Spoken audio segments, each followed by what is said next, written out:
경인방송 FM 90.7MHz 굿모닝 인천 이도영입니다. 4부 시작하겠습니다. 전적 인천 시점 인천시의 국민의힘 이용창 의원, 더불어민주당 김명주 의원과 함께하고 있습니다. 김명주 의원님, 앞서 3부에서 시간이 없어서 잠깐 중간에 얘기를 끊었는데요. 이제 민주당 입장에서는 조기 대선 준비를 해야 되지 않습니까? 네. 이재명 당 대표 내일 출마 선언한다라는 보도가 오늘 지방 신문에서 있었는데요. 민주당의 대선 준비 상황 어떻습니까? 언론에서 많이 보도되고 있는데요. 이재명 대표의 독주가 예상이 되고요. 예. 감히 누가 그 질풍 김두관 전 의원 지금 이번에 경선에 뛰어들겠다 하면서 이 사람 나오지 않을까요? 보면 저희 비명계라고 이제 볼 수 있는 분들이 다수 사실은 출마 선언은 하실 걸로 보는데요. 네. 그게 김 씨와 이 씨의 대전처럼 보여요. 김두관 전 장관님, 김경수 전 경남지사, 김동연 현 경기도지사, 김 씨들이 김부겸, 김부겸 전 장관도 그렇고, 그러니까 대부분 김 씨들이 비명계에 있고, 좀 그런 재밌는 모양새인데, 그럼에도 불구하고 지금 상황에서는 이재명 당 대표의 최종 경선 승리가 예측이 될 걸로 보입니다. 그러니까 민주당 입장에서는 이재명 당 대표의 대선 후보, 당 대표를 그만두더라도요 대선 후보 가능성이 매우 높기 때문에 이재명 대표로 대선을 치러서 대통령에 당선시켜야 된다. 그런 얘기네요. 그건 여론조사에 나온 거니까 국민의 뜻 아니겠습니까? 국민의 뜻을 어길 수 있겠습니까? 알겠습니다. 끝으로요. 일단 오늘 윤석열 전 대통령 탄핵 심판 인용 결정한 이야기는 한 말씀씩 종합해서 하고 싶은 말씀 간략하게 듣고 오늘 지역 현안에 대해서 좀 이야기 나눠보겠습니다. 먼저 이용창 의원님. 네, 지금 현재 대통령 선거를 또 불행하게도 앞두고 있다는 거는 현재 팩트고요. 예. 어느 분이 대통령이 되시든 간에 지금 대한민국의 경제 위기에 놓여져 있고 산불 피해는 물론이고 또 오늘도 아침에 뉴스를 들어보니까 산불이 또 발생됐다고 하더라고요. 네. 관세 폭탄이며 여러 가지 그 전 정권에 있었을 때 국민들을 위한 정책들이 지금 올수덥돼 있는 건데 이런 부분에 좀 집중하셨으면 좋겠고 집중을 해야 된다는 생각이 들고 저 개인적으로는 그냥 국민의 한 사람으로서 누가 후보로 나오시든지 이런 부분들에서 집중하되 단 한 사람 이재명 대표는 대통령 그렇게 여러 가지 차고 넘치는 사법 리스크를 안고서 대통령의 자격이 과연 있는가에 대해서 고민해야 된다고 생각하고요. 좀 우려스럽습니다. 그러니까 대한민국의 대통령을 하실 건지 하시려고 나오시는 건지 아니면 친명계의 대통령을 하시려고 나오시는 건지 그런 부분들에 있어서 당사자 본인이 정말로 고민하시고 대한민국을 위한다는 마음이 있어야 된다고 저는 생각합니다. 예. 김명주 의원님. 예. 저도 이름이 김명주라서 친명인데요. 어쨌든 파면은 됐고 이제는 대한민국을 바로 세워야 되는 시기입니다. 이번 탄핵을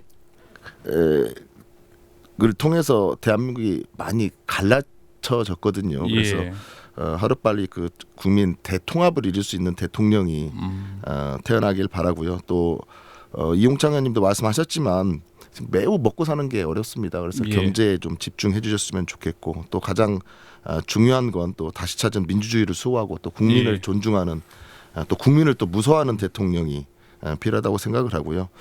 그러기 위해서는 좀 사고가 좀 보편적인 사고를 가진 대통령이 필요할 것 같고요. 어느 한쪽에 매우 치우친 그런 사고를 가진 분들은 지금 파면 정부에서 보셨지만 매우 좀 국가와 국민들에게 이롭지 않다. 그래서 그런 분이 되셨으면 좋겠고 저는 좀 제 주변에 가까이에 제가 서구 사는데 가까이에 계시지 않을까 생각되고요. 그리고 사법 리스크 관련돼서는 어쨌든 선거법 위반에 대해서는 2심에서 무죄 선고를 받았기 때문에 아직은 아니라 사실 무죄인 거죠. 지금 상황에서는. 그래서 저는 어쨌든 준비된 예. 대통령이 필요하다. 예. 네. 준비된 대통령 보편적 사고를 가진 대통령으로서 바로 이재명 당대표가 딱 적격자고 네. 대통령 후보로서 대통령 선거에 네. 임하겠다 뭐 그거 아니겠습니까? 네, 속 시원하게 얘기해 주셔서 예, 그러시고 감사합니다. 이용찬 의원님은 절대 이재명 대표만큼은 안 된다. 다른 사람은 몰라도 민주당에서 이재명 대표만큼은 안 된다 그 얘기죠. 그 보편적 사고 다 동의를 하고요. 그렇기 때문에 이재명 대표는 안 된다는 거죠. 그렇죠? 그리고 예. 선거법 뭐 2심 무죄 났다는데 선거법 말고도 지금 다른 것들이 지금 뭐 차고 넘치기 때문에 예. 지켜봐야 되겠습니다. 네. 예. 그러면 오늘 우리의 주제 지역 현안 얘기 좀 나눠보겠습니다. 먼저 이용창 의원님, 좀 교육위원회 위원장인데요. 네. 본회의 4일이면 바로 그날이네요. 탄핵 인용 결정이 있는 날에 바로 본회의에서 네, 네. 오분발을 하셨군요. 특성화 고등학교 지원을 위한 인천시 협력 필요성에 대해서 말씀하셨는데 이게 좀 어떤 내용인지 좀 간략하게 설명 좀 해주시겠습니까? 예전에 표현하면은 제가 학교 다닐 때 이제 공고, 상고 뭐 이런 예. 학교를 이제 특성화 고등학교라고 지금 이제 표현하는데 예전에는 제가 학교 다녔을 때만 해도 선생님 말씀 잘 듣고 공부만 열심히 하면 훌륭한 사람 된다 이렇게 이제 흔히 이제 예. 얘기를 많이 부모님께서 하셨는데 지금은 그런 시대가 아닙니다. 이제 최첨단 AI 시대를 지금 앞두고 있고요. 그리고 또 급변하는 시대에 여러 가지 다양한 지금 산업 분야들이 있는데 거기에 발맞추기 위해서는 이 특성화 고등학교의 인재 양성이 굉장히 필요한 상황이 예. 되는 거고 또 인천 같은 경우는 지금 29개 지역계 고등학교가 있는데 이 특성화 고등학교의 학생들이 단순히 인천의 학생들이어서가 아니라 그 운동선수로 말하면 올림픽이죠. 작년 프랑스 리옹에서 열린 제47회 국제기능올림픽에서 인천 출신의 학생들이 금운동 우수상을 다 휩쓸었습니다. 예. 그리고 또 이번에 이제 그 교육부에서 인천형 직업교육 혁신직으로 두 곳이 전국 광역시도 중에서 인천만 유일하게 두 곳이 선정이 됐습니다. 이것은 인천의 어떤 영향을 재능을 알고 있다는 거고 앞으로의 미래 발전성을 잘 알고 있기 때문에 이렇게 결과하기 때문에 이런 점에서 우리 그 특성화 고등학교의 활성화가 매우 필요하다는 걸 좀 강조하는 5분 자유 발언이었습니다. 예. 지금 보니까 한국 주얼리 고등학교, 인천 디자인 고등학교 뭐 이런 것도 있고요. 아까 네. 29개 개요. 네. 직업계 고등학교 중에 하나인 거죠. 네네. 아까 지자체 중에서 협약형 유일하게. 특성화 고등학교 이게 지금 인천 반도체 고등학교, 정석 항공과학 고등학교 이렇게 두 개 선정된 거네요. 네네 맞습니다. 근데 이 얘기를 하신 이유 지금 본회의장에서 뭐 인천시장과 그리고 도서관 교육감이 있는 자리에서 얘기를 하셨잖아요. 네. 알겠는데 이 어떤 얘기를 어떻게 해라 네. 했으면 좋겠다 얘기하신 좀 겁니까? 더 구체적으로 말씀을 드리면 올해에 또 이제 그 전국 광역시도에서 이제 선정이 들어갈 건데 예. 작년에 이제 인천에서 두 곳이 선정이 되다 보니까 이제 전국 광역시도에서도 이제 경쟁이 붙은 거죠.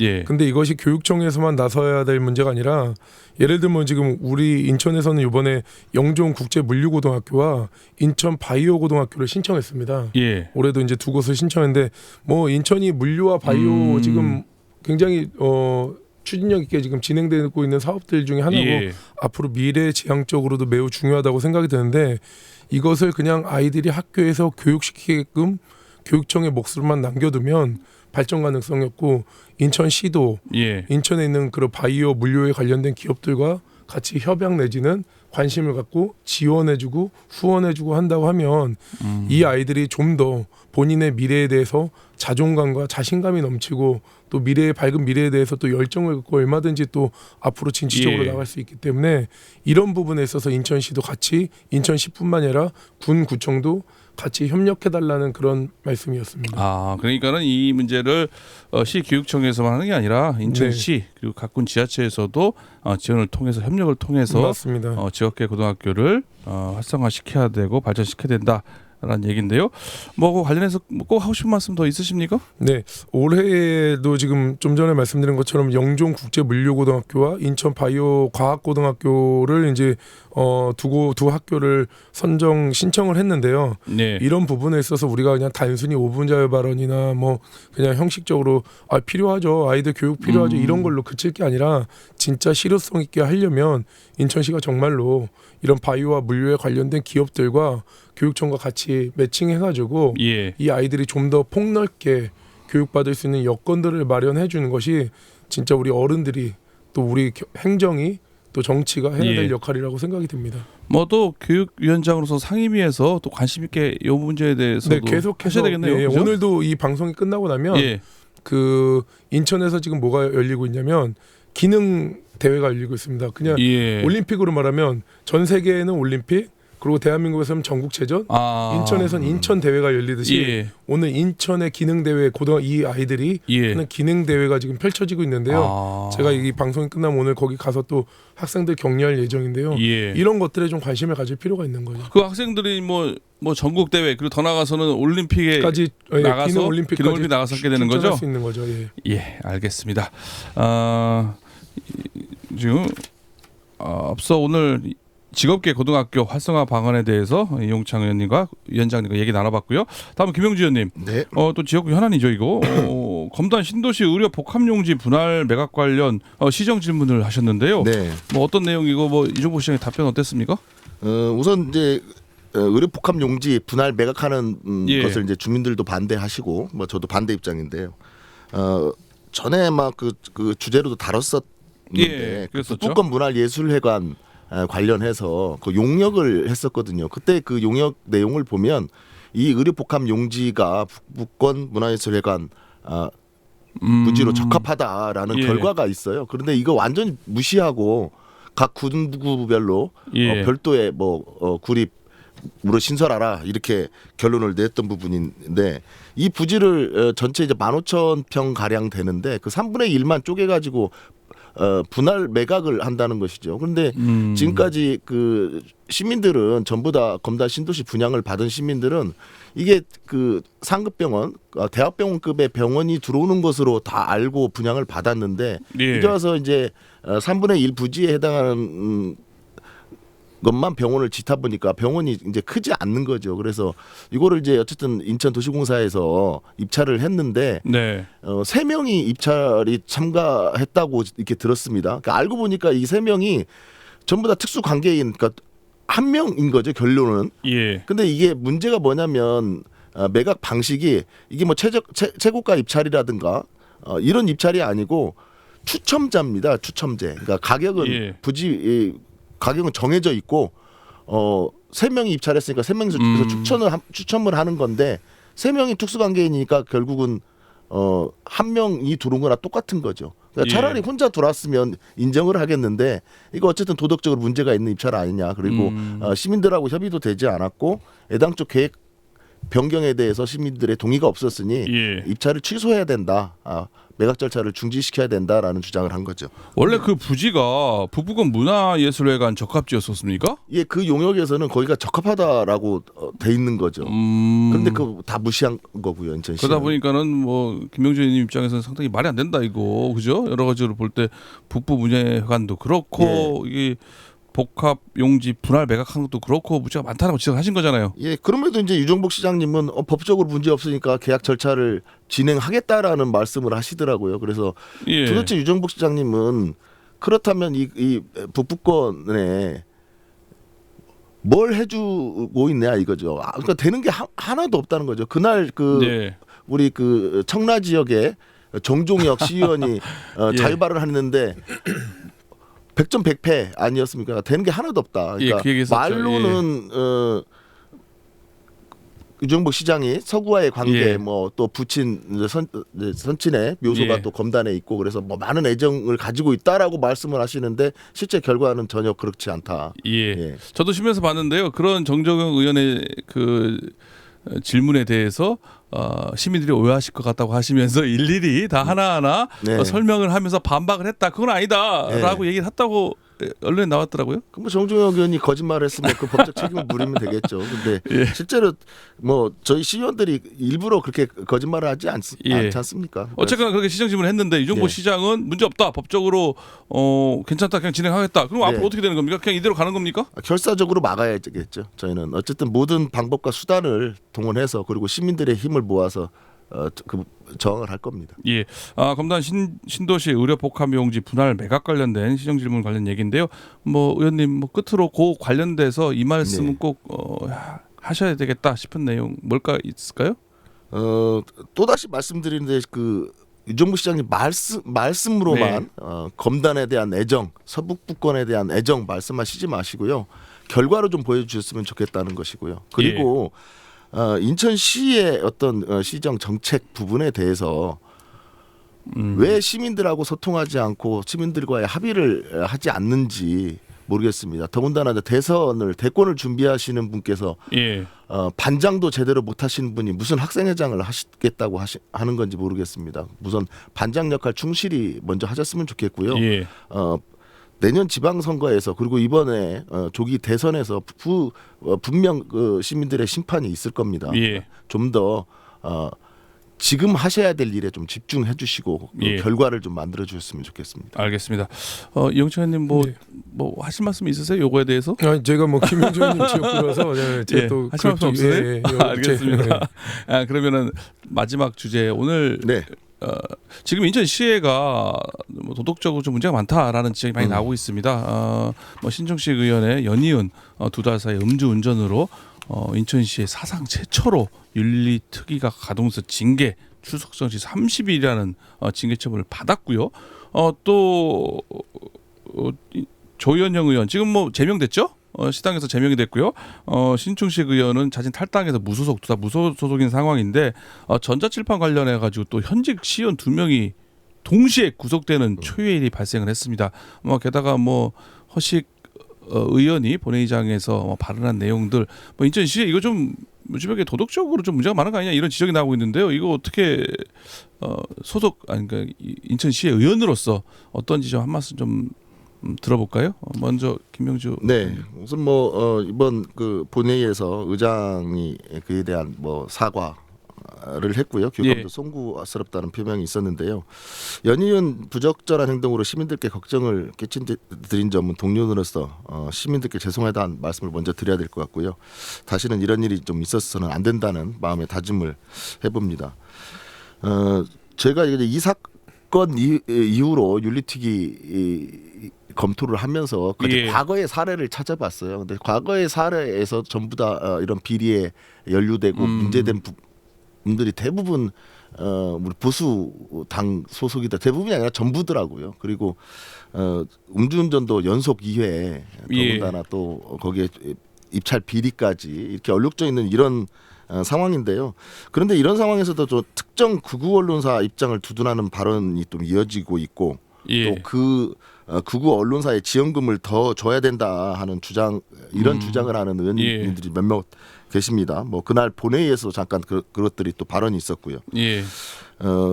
같은 당 소속의 대통령이 파면이 됐고 또 같은 당 소속의 2명의 의원이 구속된 이런 마당에 시민들에게 죄송한 마음은 온데간데 없이 허무맹랑한 주장과 행동을 하는 그런 의원들은 이제는 그 부적절한 행동과 언행을 좀 멈췄으면 좋겠고요. 그리고 지난 선거에서 본인들이 시민들에게 약속했던 것들이 있지 않겠습니까? 그런 것처럼 시민을 위한 의정활동에 전념을 해야 된다 이렇게 말씀드리고요. 그런 발언이 계속 이어지면 저희도 더 이상 참을 수 없고 더군다나 이제 저희가 어쨌든 그 수적 열세에 있기 때문에 이런 부분들이 문제가 되지 않는데요. 경각심을 좀 가지셨으면 좋겠습니다. 알겠습니다.